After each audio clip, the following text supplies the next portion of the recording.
Gerai, nu tai pradėsim tada nuo skriaudikų. Trumpai tada pristatysiu skriaudikų reitingą. Didžiausi skriaudikai tai tėvai.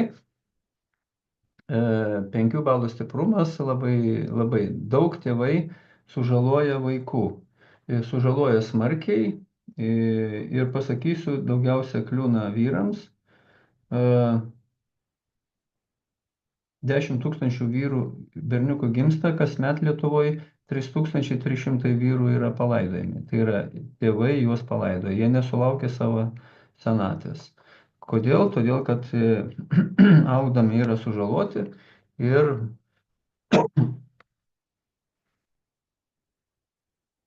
ir nesugeba susitvarkyti su ta žala ir tada pradeda gerti, lošti narkotikai ir kėdainiai. Kėdainiai mano žargonė krematoriumas. Tai va.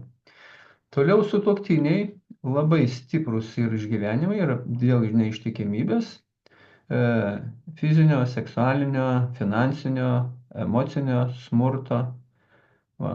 Neištikimybė nepaprastai yra skaudus dalykas ir kitą mėnesį nemokama paskaita pasakos apie neištikimybę, kaip atsiranda, kokios priežastis, kad galėtumėt suprasti ir pašalinti priežastis, o nelaukti, kol neištikimybė ateis į jūsų šeimą. Ne čia yra sugriauna šeimos identitetą, pasitikėjimą vienas kitam, čia labai yra stipri, stipri žala. Toliau romantiniai partneriai, pirmos meilės, kai vaikai negauna meilės iš tėvų, tada sudeda visus kiaušinius į pirmą meilę, o pirmą meilę atstumia, tekšt visi kiaušiniai sudaužyti ir nebėra prasmės gyventi. Draugai, tai pasitikėjimas, apgauna, taip. Vaikai nemažai yra tėvų, kuriuos vaikai skriaudžia. Tai va, tėvams yra labai skaudu. Nu, viršininkai, kolegos ir kiti neįvardyti asmenys 3%, bet tai čia atsitiktinės skriaudos. Bet pavyzdžiui, nu, išprievartavimas, ar ne? Grupinis išprievartavimas.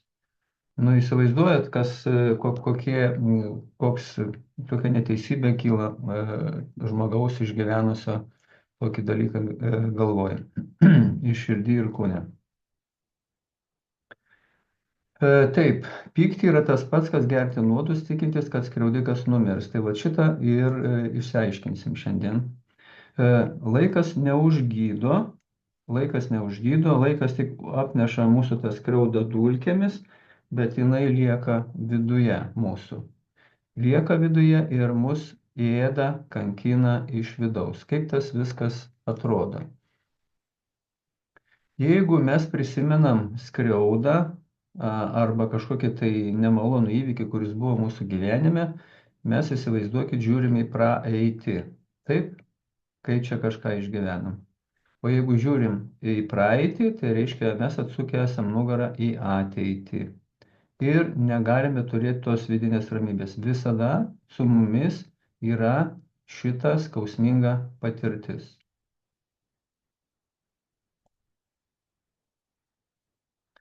Kokia žala, psichologinė ir emocinė žala iš tokio laikomos nuoskaudos, skriaudos, pykčio savyje? Nuolatinis pyktis virsta nuoskauda. Taip, jau pykstam, pas dulkės užbėga ir lieka nuoskauda. Nu, esminis skirtumas tarp pykčio ir nuoskaudos, jeigu jūs prisimenat įvykį kažkokį ir jūsų viduje sukirba, nemalonus jausmas atsiranda, tai dar yra jūsų viduje pyktis. Bet jeigu jūs prisimenat kažkokį įvykį ir tai buvo tarsi ne su jumis, nu tai jau viskas, ten yra nuoskauda, nėra tokios aktyvios pykčio dalies, bet skausmas tebėra. Kai laikome pyktį ilgą laiką, jis virsta chroniška nuoskauda, tarsi nuodingų jausmų, kuris tampa mūsų dalimi. Pasikartojančios mintys apie skriaudą sukelia ruminaciją, nuolatinis situacijos kartojama galvoje. Kodėl man taip, kaip jis galėjo? Dėl to žmogus gyvena su ta skriauda ir niekaip negali jūs atsikratyti ir kenčia nuolatinį skausmą bei įtampą. Tai stiprina aukos tapatybę. Tai yra žmogus vis grįžta į tą situaciją, kai buvo bejėgis, pažeistas, engiamas. Šiandien jis jaučiasi taip, nes jisai mintimis grįžta į praeitį, kada jis buvo mažas, nesaugus, negalėjo apsiginti ir jo galvoje suformuojasi toks įspūdis, kad jis yra bejėgis, pažeistas, engiamas. Sumažėja pasitikėjimas kitais, atsiranda bendras nepasitikėjimas žmonėmis, netgi tais, kurie nieko dėti. Psichologinė ir elgesinė žala. Ilgalaikė emocinė įtampa, tai nuolatinis dirglumas, net jei nėra išorinių dirgiklių. Apsėdimas kerštu. Kai kurie žmonės gyvena tikėjimu, kad atpildas, teistumas atstatys vidinę pusiausvyrą. Deja, taip beveik niekada ir nenutinka. Gali vystytis nerimo sutrikimai, depresinės būsenos, pasitikėjimas savim stoka. Fizinis poveikis. Emocinis krūvis paveikia kūną.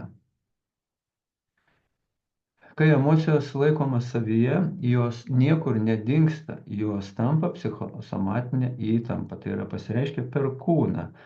Padidėjęs streso hormonų kiekis mažina imunitetą, trikdo miegą, sukuria nuovargį. Raumenų įtampa, ypač pečių, kaklo, žandikaulio srityje. Beje, žmonės nemažai kenčia nuo dantų griežimo. Kas yra dantų griežimas, tai yra pyktis mūsų viduje. Jo? Ir jeigu jau dantis genda, tai reiškia, čia jau rimtas požymis, kad yra blogai su vidum to žmogaus. Gali atsirasti virškinimo sutrikimai, skrandžio, apetito pokyčiai, galvos skausmai, migrenos, kraujospūdžio šuoliai.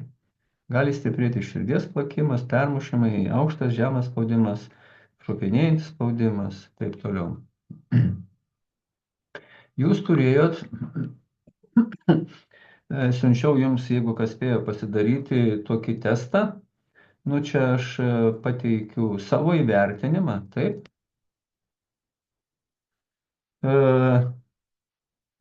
Emocinis, fizinis lygmuo, santykių lygmuo.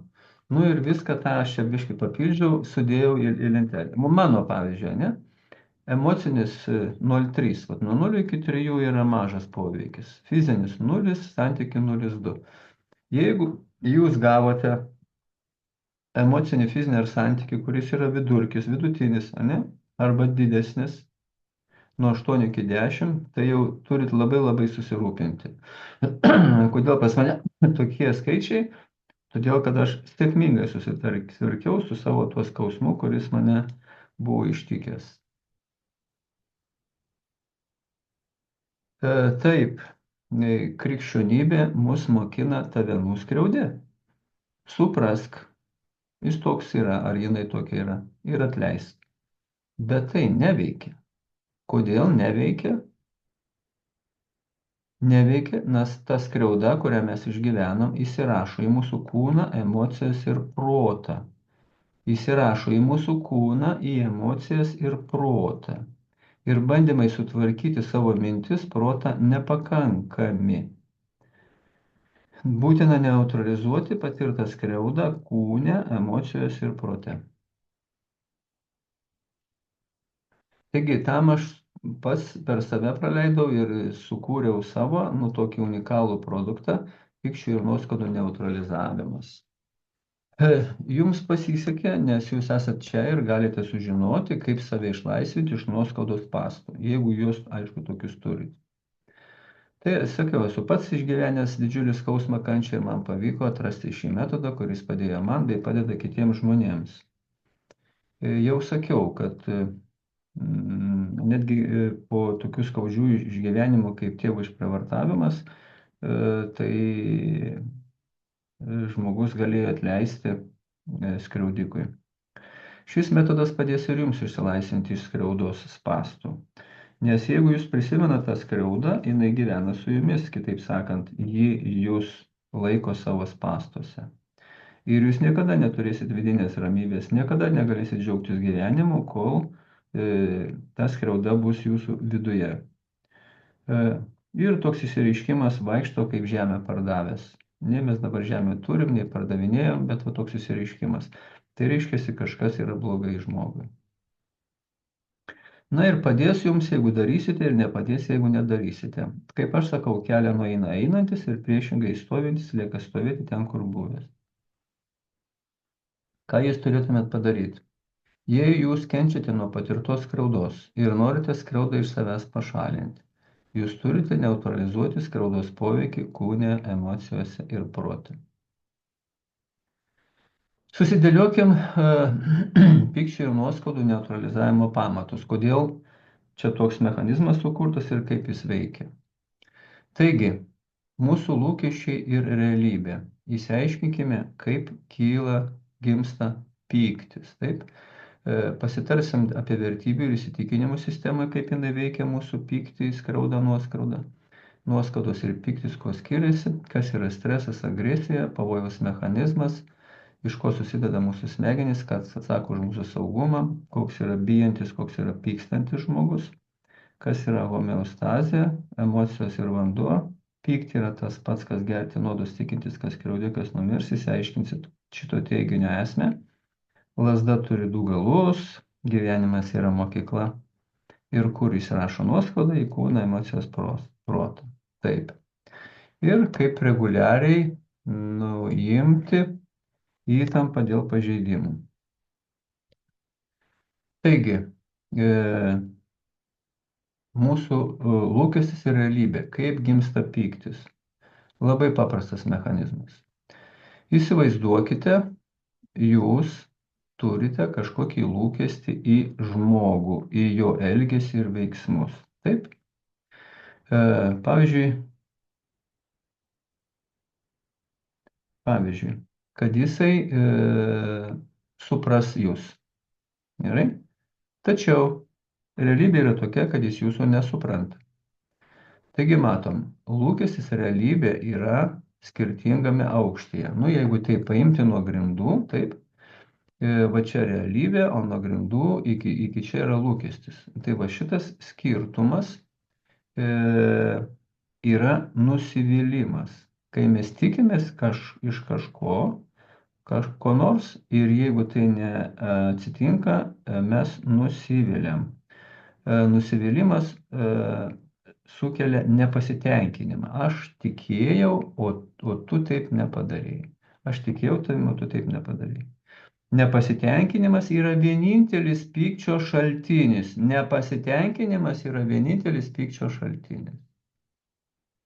Ir kyla pyktis, kai jis pažadina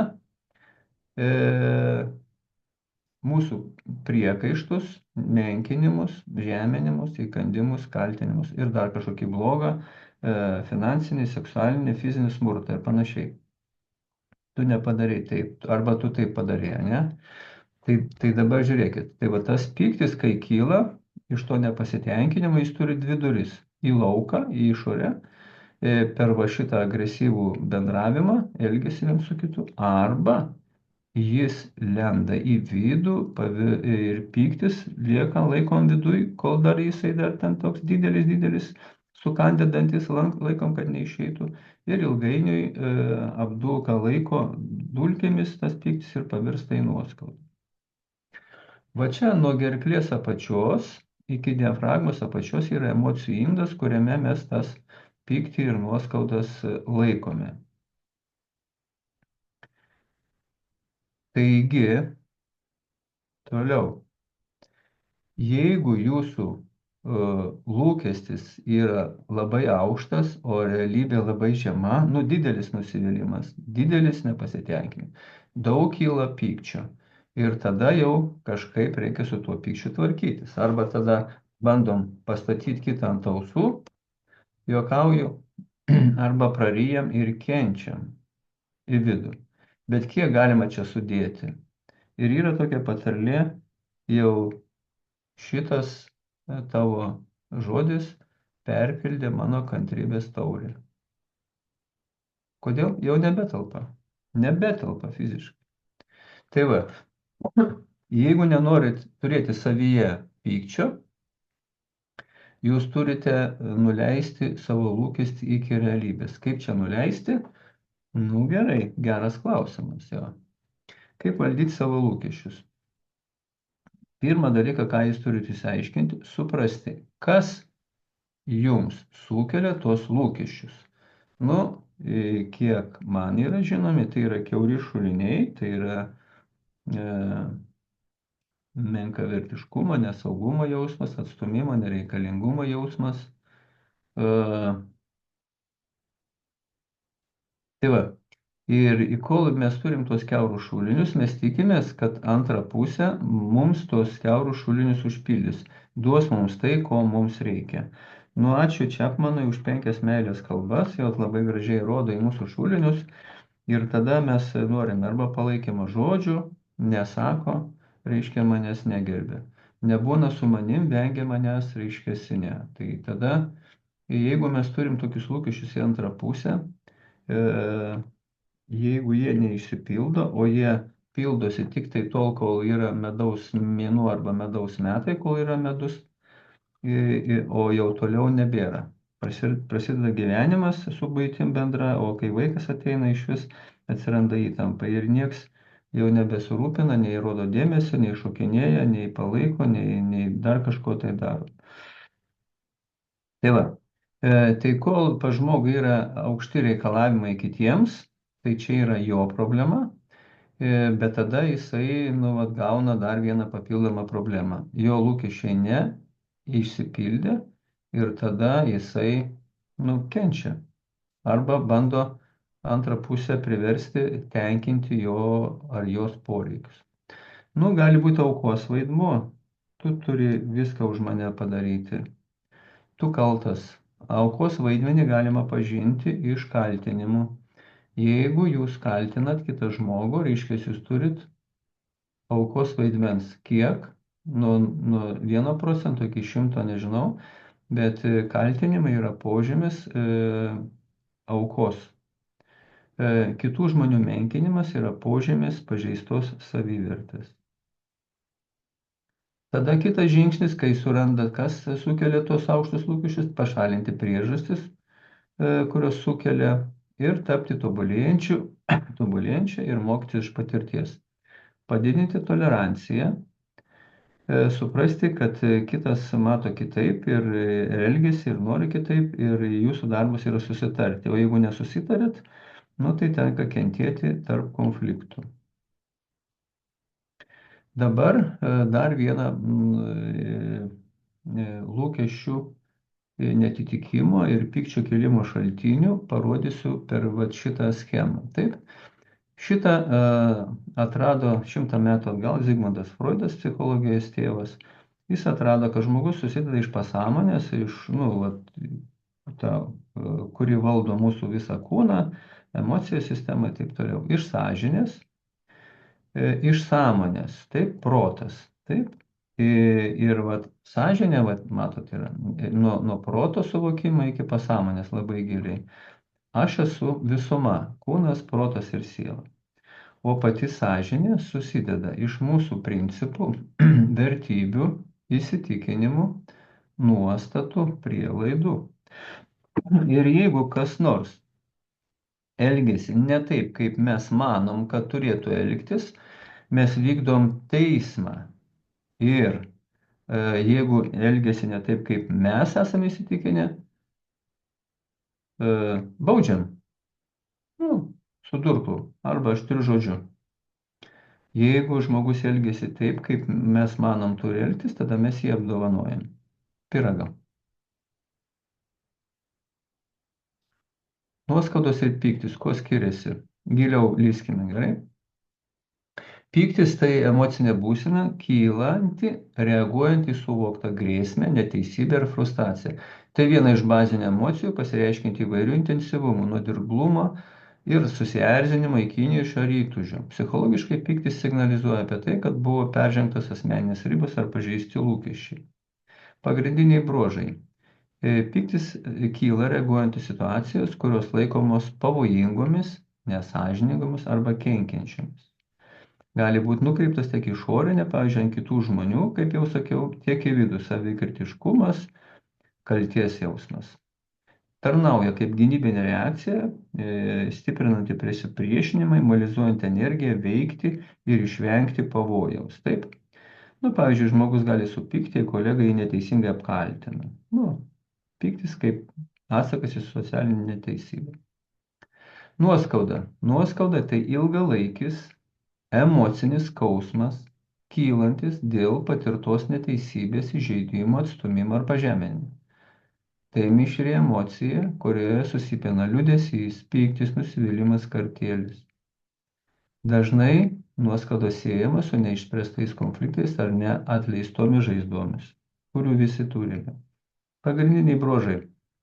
Dažnai susijusios su artimais santykiais ir lūkesčių neišsipildymu, jau mes tą jau kaip ir aptarėm, taip. Emocijos gali būti užgniaužtos arba neišreikštos, todėl nuoskaudos linkusios kauptis, iki kol paskutinis kantrybės lašas. Toliau gali turėti įtakos psichologiniai sveikatai, skatinti vengimą, pasyvų agresyvumą, depresiją. Nu, ilgalaikė nuoskauda gali kilti, jei vaikas jaučia, kad jo tėvai visada labiau mylėjo brolį ar sesę. Ši emocija gali išlikti ir suaugus. Teisingai. Paskutinis vaikas būna pagrandukas, lepinamas, o tas vyresnis vaikas gauna darbus dirbti, rūpintis mažesniu. Ir tai neteisybė, jis taip vaikas tą suvokia neteisybę. Ir jeigu yra tokių žmonių tarp jūsų, tai jūs turite su tuo padirbėti. Kas yra stresas? Kas yra agresija? Stresas tai fiziologinė reakcija į išorinius ir vidinius dirgiklius, kai žmogus suvokia, kad iškyla pavojus jo saugumui. Kai žmogus suvokia, kad iškyla pavojus jo saugumui. Tai natūrali organizmo reakcija skirta pasiruošti kovoti su iššūkiais arba nuo jų pabėgti. Taigi, čia labai svarbus yra subjektyvus situacijos vertinimas. Yra priklauso čia nuo to, kaip žmogus interpretuoja situaciją. Pavyzdžiui, vienam tai gali būti menkniekis, čia nieko to, o kitam tai būtų stiprus stresas. Tai jau sakiau, čia priklauso viskas nuo žmogaus vidaus. Taip.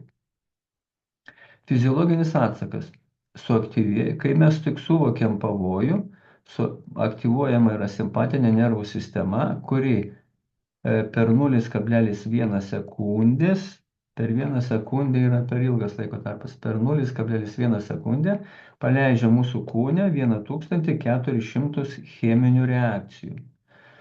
Padažnėja širdies plaukimas, kvėpavimas, padidėja kortizolio, adrenalino kiekis ir kiti visi dalykai. Taigi, emocinė reakcija gali pasireikšti nerimu, baime arba pykčiu. Taip, elgesys. Yra paprastai du elgesiai, tai iš angliško fight or flight, kovok arba pabėg, dar yra freeze ir dabar dar visokių kitokių ten išskiria segmentų, bet mums yra svarbu suprasti tuos kraštutinius, ne? Elgesys mūsų yra pabėgti nuo pavojaus, tai yra baimės emocija, arba pulti ir pašalinti pavojaus šaltinį. Tam sukurta pykčio emocija. Kaip tai atrodo? Kai zuikis pamato lapę, aiškiai suvokia, kad jeigu nepabėgs, tai kas bus pusryčiai ar pietus priklausomai nuo to, ar aukštai saulė. Ir kiek įkabindamas pradeda bėgti. Kiek jūs padarytumėt pritupimų greitai be sustojimo, kol uždustumėt skaičius? 20, 30, gal biškai daugiau. Ar galėtumėt padaryti 600? Ne, reikėtų pertraukų. Ar gali zuikis, bėgdamas nuo lapės, pakelti letenėlę, sakyti, oi, laputė, aš labai pavarkau, gal galiu pailsėti, atgausiu jėgas, paskui toliau bėgsiu. Nesąmonė. Ir gamta per milijardą gyvybės evoliucijos Žemėje metų sukūrė taip vadinamą streso mechanizmą. Kai tik mes suvokiam pavojų, pasileidžia ta aktyvuojasi simpatinė nervų sistema ir paleidžia 1400 cheminių reakcijų.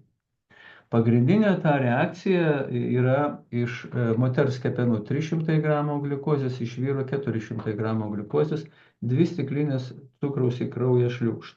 Taip? Zuikis bėga, prikvėpuoja deguonies su gliukozės susijungia ir išsilaisvina atominės bombos dydžio, energijos kiekis reikalingas zuikiui kam? Pabėgti nuo lapės. Ir visi sveiki zuikiai pabėga.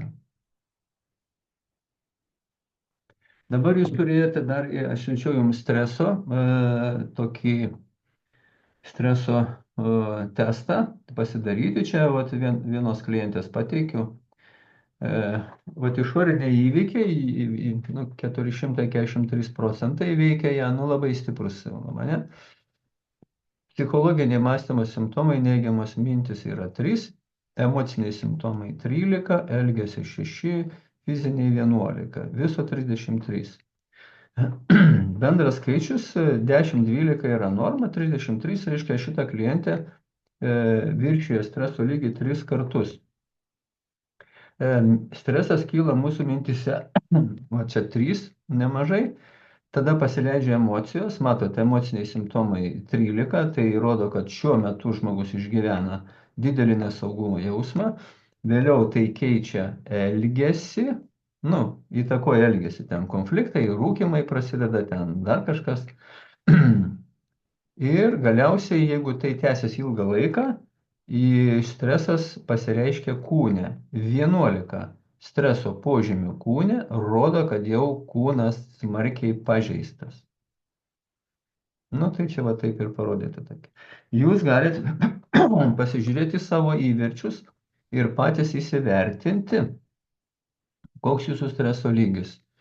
Jeigu jis yra daugiau negu 20-30, tai jau žinokite, turite imtis veiksmų, nes trumpina savo gyvenimą. Oi, dar noriu paklausti, užduosiu tokį retorinį klausimą dėl žmonių gausos, tai ir trumpo laiko, tai noriu čia labai gaišti. Klausimas. Va, kas jūs esat? Ar jūs esat mėsos rinkinys, paramstyta kaulais, aptrauktas soda, papuoštas plaukais, ar jūs esat žmogus su savo jausmais, svajonėmis, siekiais, troškimais, tikslais? Kuris variantas? Pirmas ar antras? Taip, mes visi esam antras variantas. Be dėmesio, likimo ironija, antras gyvena pirmame. Ir gyvens tol, kol gyvens pirmas. Jūsų kūnas yra jūsų namai. Jeigu jūs nepasirūpinsit savo kūnu, jūs tiesiog neturėsite kur gyventi. Žmogaus reakcija į pavojų. Kai žmogus suvokia pavojų, tai gali pasileisti į baimės emociją. Pavyzdžiui, kai zuikis pamato lapę, taip? Lapės jis nenugalės, tada baimės emocija paleidžiama ir energija eina apatinę kūno dalį. Dėl to čia tokia kaip piramidė tą trikampį ir padariau. Kai žmogus pamato pavojų, tai pas jį kyla dvi emocijos ir baimė ir pyktis, ar ne? Taip neteisinga, aš jūs visus išžudysiu. Ir dabar žiūrėkit, tai va čia baimė, pyktis, du trikampiai vienas prieš kito. Ir priklausomai nuo žmogaus, kaip jisai yra lygi to gyvenęs. Ar pas jį labiau vyrauja agresija, pyktis, tai vienaip reaguoja. Jeigu labiau yra linkęs nusileisti, pasitraukti, gal baimė, tada jis pasitraukia iš konflikto. Tai va, tai klausimas, kur dingsta pyktis, jei jo negalime išreikšti, pavyzdžiui, supykstat viduje ir negalite išreikšti. Klausimas, kur dingsta pyktis? Pavyzdžiui, 3-4 metų berniukas verkia, prieina tėvas 2 metrai be kaklo su diržu ir sako, tylėk. Kur dingsta jo liūdesys, skausmas, baimė, pyktis? Kur dingsta? Teisingas atsakymas. Pyktis įlenda į mūsų vidų ir nuodija mūsų gyvenimą iš vidaus. Skriauda, neteisybė, pyktis bus mūsų viduje tol, kol mes jo neišleisime iš savęs. Na ir dabar aš pristatysiu jau patį ritualą, kurio paskirtis, nuoskaudų ir pykčių neutralizavimo ritualą, kurio paskirtis panaikinti žalą, kurią pykčio emocija ir laikomos nuoskaudos sukelia klientui. Aptarkim keletą svarbių dalykų, kurie reikalingi suprasti visą šitą mechanizmą. Kas yra homeostazė? Homeostazė yra organizmo mechanizmas, kurio paskirtis yra atstatyti sutrikdytą pusiausvyrą ir atkurti vidinės ramybės būseną. Tai sudėtingi organizmo veiklos reguliavimo procesai, palaikantis pastovią vidinę terpę. Ir mūsų sveikata priklauso nuo organizmo vidinės pusiausvėros, kurią sutrikdo nuolat besikeičiančios tiek išorinės, tiek vidaus organizmo sąlygos. Pavyzdžiui, pasąmonė matuoja kiekvieną sekundę, matuoja kraujuje esančio vandens kiekį. Ir jeigu trūksta vandens, iš karto yra signalas koks? Troškulys, ar ne? Eik atsigerk. Atsigeriam vandeniuko ir atstatėm pusiausvyrą. Tas pats yra su maistu. Išalkom, pavalgiam, turim jėgų, galim dirbti. Tas pats yra su miegu. Pervargom ir jums siunčia miegą. Pradedam žiovauti. Taip? Tai va, tai šitas mechanizmas yra labai svarbu suprasti. Arba žiemą kambarį plus 20, išeinam į lauką minus 20, iš karto stebimas oro temperatūra ant veido rankų ir suspaudžiamas kraujagyslės, kad netiduot šilumos ir išlikti gyvam. Taip? Kitaip sakant, homeostazė motyvuoja žmogaus elgesį sumažinti įtampą ir atstatyti bei išlaikyti vidinę pusiausvyrą. Nu, tokia ramybė. Prašau. Skriauda. Skriauda arba nuoskauda yra pusiausvyros sutrikdymas. Tokiu atveju dėl homeostazės mechanizmo kyla noras atstatyti pusiausvyrą, tai yra atkeršyti ir įvykdyti teisingumą. O! Čia jums tokia nupaišiau ir parodysiu tokią schemutę. Jeigu čia esu aš ir čia kažkoks mano pažeidimas, ne? Tai mano viduje kyla reakcija. Nu, matėte tas, vat, du trikampiai vienas prieš kitą arba apie smėlio laikrodis. Ne? Ir baimė ir pyktis kyla mūsų viduje. Ir šitą energiją mes nukreipiam atkeršyti, įvykdyti teisingumą. Jeigu tai įmanoma. Jeigu neįmanoma, tai šitą energiją lieka viduje. Čia nepaprastai svarbus mechanizmas. Aš jums pasakysiu, kad visos grožinės knygos, visi meniniai filmai yra sukurti ir visuose dalyvauja va šitas mechanizmas. Geriečiai gyvena, ateina blogietis, kažką sugadina, geriečiai susivienyje, suranda, nubaudžia blogietį ir teisingumas atstatytas. Filmas baigėsi. Klasikinis scenarijus va šito mechanizmo. 3 metų mergaitė pasislėpė spintelėje ir matė, kaip visą jos šeimą išžudė. Nu taip neteisinga, jinai išgyvena. Ir jinai auga ir vis galvoja, nu taip negerai, kas čia tai padarė, kodėl padarė.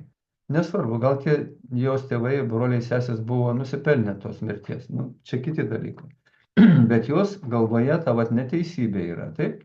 Jinai auga, mokosi įrinkti informaciją, mokosi sekti, mokosi išgyventi neišgyvenamose sąlygose, galbūt mokosi vėlioti, mokosi žudyti. Ir ateina kulminacija, jinai susitinka tuos tėvų skriaudikus, žudikus, jinai gali paaukoti savo gyvybę tik tai dėl to, kad būtų įvykdytas teisingumas taip, kaip jinai supranta. Ar jaučiat, kaip šitas yra stipru? Ar jaučiat? Toliau. Jeigu vaikas augdamas, gauna tuos neteisybės, ta neteisybė kaupiasi, kaip nuoskaudos, pyktis, ir jisai tampa visas toks, pykstantis. Aš, anglišką terminą naudoju angry brain, pykstančios smegenys, maža kibirkštis ir žaibuoja, maža kibirkštis ir žaibuoja. Nes tiek yra prikaupęs neteisybės. Dėl to pats kenčia ir kenčia tie žmonės, kurie jį myli ar ją myli. Tai, manau, negerai.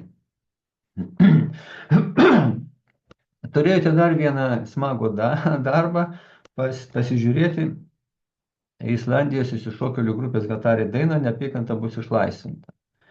Ir čia pamatysim, kaip susiformuoja neapykanta arba baimė. Tai jeigu žiūrėjote, tai gerai, nežiūrėjote, turbūt pristatysiu. Daina prasideda. Čia šitos stikliniai narvai, stikliniai spintos, kuriuose yra vaikai. Čia simbolis kaip vaikai. Tėvas atsistojęs čia su kūju simboliniu per vieną, per kitą narvą. Kitaip sakant, žaloja vieną, antrą vaiką, antrą, vieną. Paskui vaikai paauga, kažkaip jų išeina, nes kol maži negali pabėgti nuo tėvų, išeina ir dainuoja savo kitą ariją. Ir va čia galite matyti nuotraukai spigliukus. Matote, čia tokie spigliukai. Tai pasakysiu jums paslaptį. Jie nuo manęs nusirašė tos spigliukus, kuriuos matėte anksčiau. Juokauju. Mes kartu atradom dviratį. Jie Islandijoje, aš Lietuvoje. Tai rodo labai stipru. Čia labai gera meniška išraiška parodo, kaip tėvai sužaloja žmonės ir kokie jie užauga. Dabar pasižiūrėkim, ką simbolizuoja šitoje nuotraukoje šitie aktoriai, dainininkai. Taip? Čia matome vaikinas nuleista galvelė, toks tarsi išsigandęs, bijantis, ar ne? Tai pas jį susiformavo daugiau baimės negu pykčio agresijos. Taip užaugo, bijantis toks. Taip? Šitam veidė, ką mes matom? Arogancija, agresija, pyktį, aš jums parodysiu, ne tik plaukai, bet ir lūpos raudonas. Va. Tai va čia susiformavo labiau vyraujantis baimė, o pas šitą vyruką labiau tokia agresija. O čia ką mes matom? O čia yra tėvas, kuris sužaloja vaikus savo. Gerai. Ir Elono Masko tėvas, va toks Elono Masko tėvas. Tai suprantama, taip? Gatarė, neapykanta bus nugalės. Ten vieną eilutę išverčiau, viską, ką aš gavau, viską jau grąžinsiu tau. Va toks atsiskaitimas, taip? Toliau, pykti yra tas pats, kas gerti nuodus, tikintis, kad skriaudikas numirs. Kaip čia suprasti? Gerai. Aptarkim vandenį ir emocijas. Toks japonas tyrinėtojas Masaru Emoto pastebėjo, kad vanduo įgeria emociją, kuri yra apie tą vandenį. Į save įgeria emociją. Taip? Jis padarė tokį bandymą, suvilgė ryžius su vandeniu ir padėjo į 3 indus. Vienam inde buvo prie vieno indo ateidavo, studentai išreikšdavo meilę ir dėkingumą, prie antro indo ateidavo, išreikšdavo pyktį, neapykantą, o prie trečio ignoruoja, nėra tokių čia ryžių, ne? Ir žiūrėjo, kas su tais ryžiais įvyksta po kažkiek laiko. Ir pastebėjo, kad ten tie ryžiai, kuriems buvo sakoma meilė, dėkingumas, gražiai sudygo. Tie ryžiai, kur pyktį, neapykanta buvo išreiškiamas jiems, jie papilkavo, o tie ryžiai, kur ignoras buvo demonstruojamas, papilkavo ir biškį pažaliavo. Nesmarkiai, bet galima atskirti. Tai va, tai Masaru yra skeptikų dėl šito tyrimo, bet ir kiti kartojo panašius gavo. Ir čia mums yra svarbu, jūs jeigu norėsit, galėsite pasižiūrėti ten gauti. Kas yra mums svarbu? Svarbu, kas yra vanduo mūsų gyvenime, žmonių gyvenime. Jūs žinote, kad visi miestai kūrėsi prie vandens, prie jūros, prie intakų, prie Neries, Kauno, Akmenos upės, Dangės upės ir panašiai. Toliau, fontane. Jeigu buvote dideliam kažkokiam mieste prie didelio fontano, tai fontano dugne, ką galėjot matyti? Monetas. Čia pagal kinų filosofiją Feng Shui, sutvarkyti aplinką taip, kad jinai palankiai veiktų mus, vanduo traukia pinigus, pinigų energiją. Todėl kinų restoranuose galite pamatyti akvariumus su žuvytėmis, fontanėlius ir visokius čiurlenų. Tai va taip. Ir religijos ir vanduo. Masaru Emoto paėmė vandenį, šaldė ir pasižiūrėjo, kokie susiformuoja kristalai. Krikščionybės kristalas, iš budistų šventyklos paimtos, iš judaistų, iš hinduistų ir iš islamo. Taip,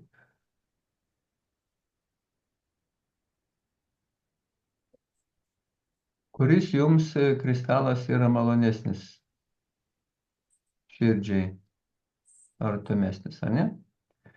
Nu, pasakysiu man hinduistų, nes jis pilnas. Budistų irgi visai gražus, toks simetriškas, bet čia mano toks įspūdis, ar ne?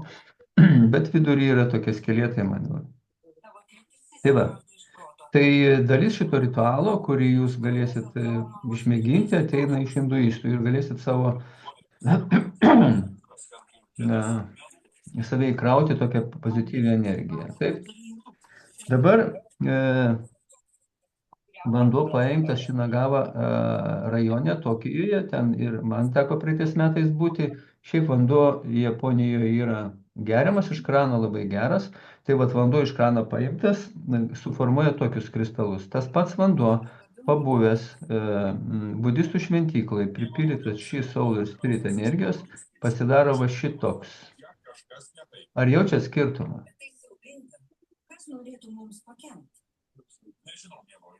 Ir klausimas, kiek procentų vandens yra jūsų kūne? Atsiprašau, labai atsiprašau, kad priverčiau laukti. Pridavau šaliuką, todėl namai versti aukštyn kojomis. Tai va, nuo 60 iki 80 procentų priklauso nuo amžiaus, lyties, kūno sandaros ir panašiai. Tai dabar žiūrim į teiginį. Pykti yra tas pats, kas gerti nuodus, tikintis, kas skriaudikas numirs. Tai yra, jeigu jūs pykstate, jūs įkraunate vandenį, kuris yra jūsų kūne, neigiamą energiją. Nu, netokį dar baisesnę, taip? Todėl skriaudikas, jeigu jūs esate čia, o skriaudikas ten toliau, skriaudikas nejaučia jūsų neigiamos energijos, jeigu jis yra už 100 metrų, 100 kilometrų, už 1000 kilometrų. Skriaudikas to nejaučia. Pykti yra tas pats, kas gerti nuodus, tikintis, kas skriaudikas numirs. Tai yra pykstat, jūs nuodijat save. Įkraunat savo vandenį. Einam toliau. Lazda turi du galus. Negatyvus, pozityvus mąstymas, taip? Imkim lazdą susijusią su darbu, taip? Oi, darbe turiu vargti, daug darbų reikalauja, prakaituoju, sunkiai iš manęs paskutinės jėgas. Su antra pusė konfliktuoju. Vaikai yra mano atima laiką, energiją, rūpestis, negaliu pailsėti. O konsultaciją su Mykolu turiu daryti atsispaudimus. Tai čia liūdėsėlis ar šypsenėlė bus? Liūdėsėlis, didelis liūdėsėlis. Jeigu tuos pačios lazdos galus apsukam teigiamas lazdos galais į save ir sakome, mums svarbiau, kad darbe galiu realizuoti save, gauti pajamas, iš kurių gyvenu. Mes neneigiam, kad yra neigiamas lazdos galas, bet mums svarbiau yra šitas. Kad su antra pusė vis tiek lengviau. Vaikai mano ateitis, pratęsimas, parama senatvė ateityje. Po konsultacijos su Mykolu akise šviesiau. Tai čia bus kas? Didelė šypsenėlė. Taigi, lazda turi du galus. Tai tą reikia suprasti. Einam toliau. Gyvenimas yra mokykla. Gyvenimo įvykiai pamokas. Sutikti žmonės mokytojai.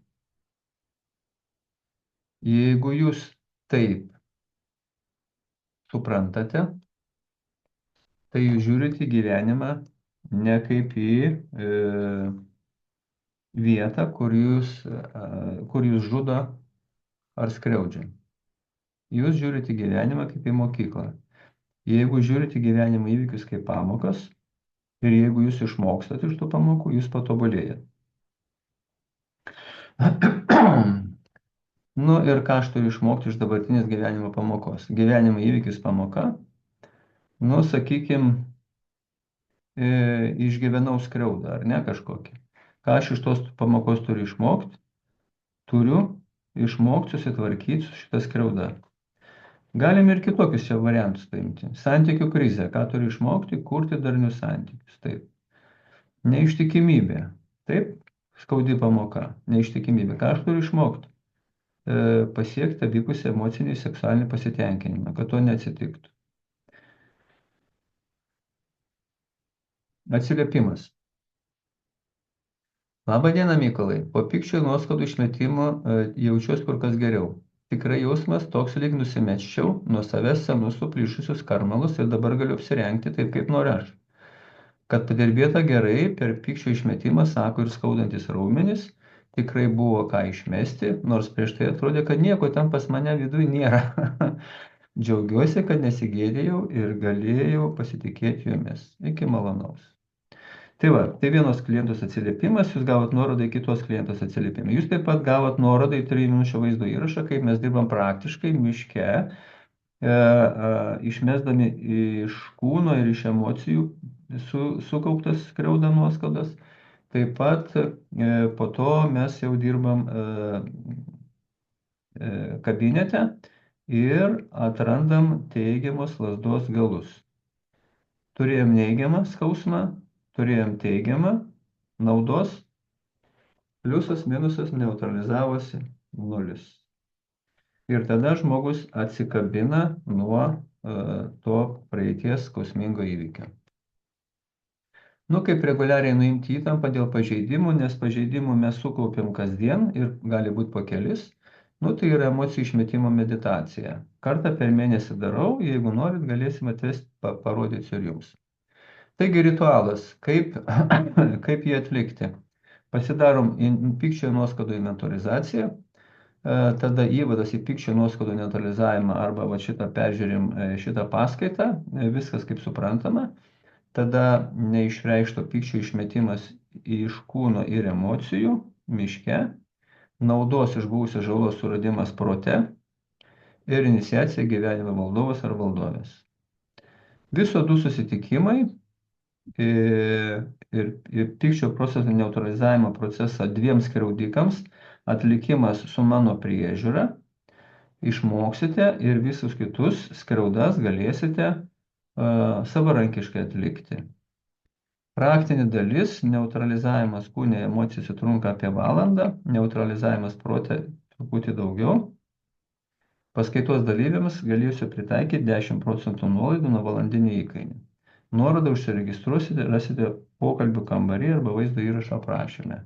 Ir Vaivą paprašysiu įdėti tą nuorodą, kad žmonės galėtų pokalbį kambarį nusikopijuoti, jeigu nori. Pasakysiu jums didžiulę paslaptį. Jūs turite 2 pasirinkimus. Laikyti patirtą skriaudą savyje ir kentėti nuoskaudos spąstuose iki mirties, arba užsiregistruoti pykčio nuoskaudų neutralizavimui su patyrusiu ekspertu išsilaisvinti iš šių spąstų. Jei pasirinksite antrą kelią, atgausite vidinę ramybę, pasitikėjimą, gyvenimo džiaugsmą, geresnę emocinę fizinę sveikatą.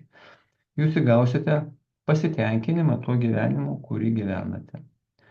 Aš tikiu, manau, kad jūs suprantate, kad jūs gimėte ne tam, kad kentėti. Jūs gimėte tam, kad galėtumėte džiaugtis, mėgautis, kurti ir klestėti. Bet renkatės jūs. Klausimų. Rašykit į čatą. Tai pasižiūriu, kas čia parašyta.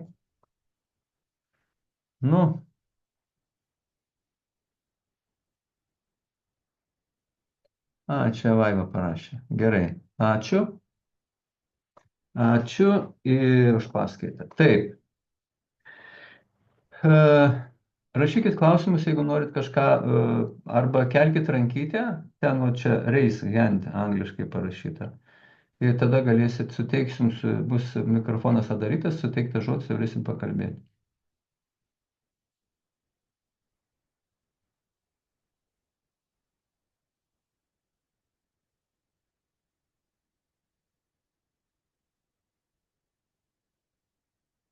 Visiems aišku, kaip smagu. Kaip smagu.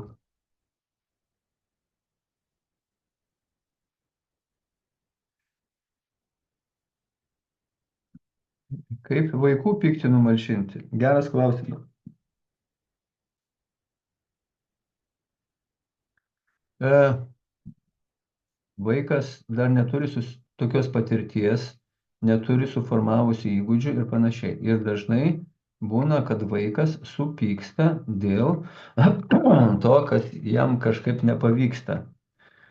Todėl reikėtų vaiko lūkesčius kurti, aiškinti jam. Nu, pavyzdžiui, man gyvenimas dabar davė 6 vaiką, kuriam dabar 12 metai eina auginti. Tai jis irgi turi tokias reakcijas į pyktį, kai kas nors jam nepavyksta. Anksčiau labai smarkiai reaguodavo, dabar po biškį supranta. Tai geriausia būtų pasakyti vaikui, kad žiūrėk, dabar tu eini į mokyklą ir kiekvieną dieną tu gausi vis sunkesnį ir sunkesnį užduotį.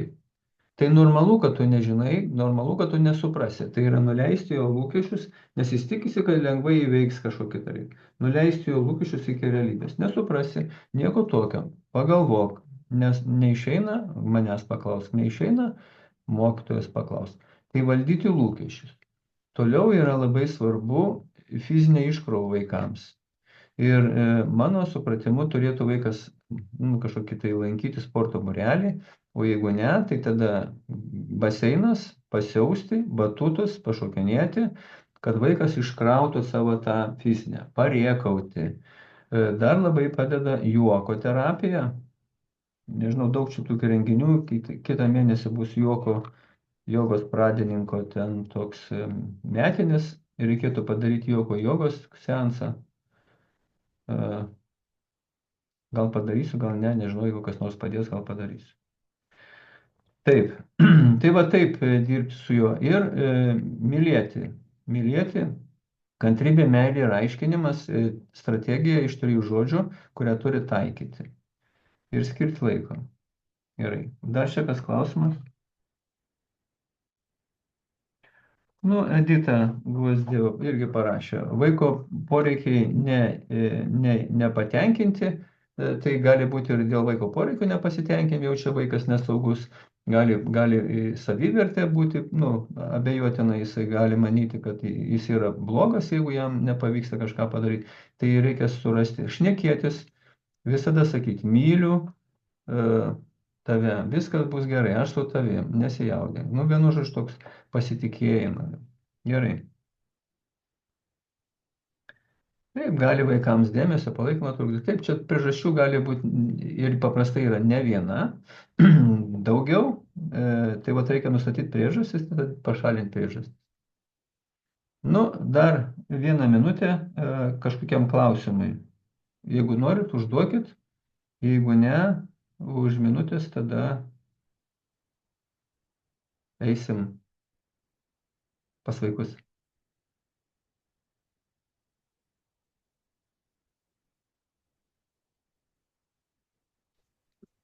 Norėčiau paklausti klausimą, o jeigu pyktis yra ant tavo mylimo žmogaus, kad jam kažkada kažkas sukėlė nuoskaudą ir aš pykstu ant to savo mylimo žmogaus dėl to, kad jisai nereaguoja į tą nuoskaudą.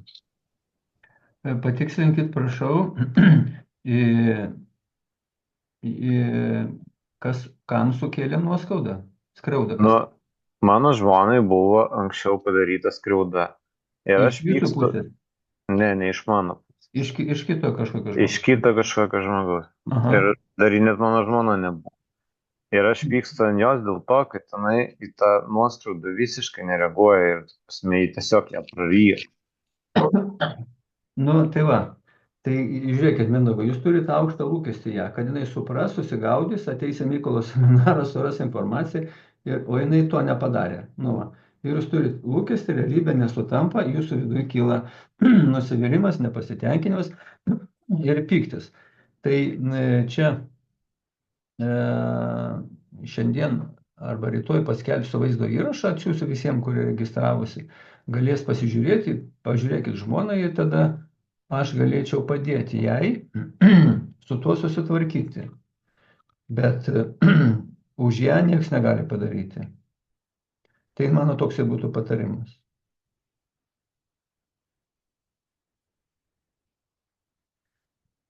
Jeigu būtų klausimų, galite registruotis ar paskambinti kažkada, tikrai padėsiu. Ačiū visiems už dėmesį, skirtą laiką ir linkiu jums gyventi ilgai ir laimingai.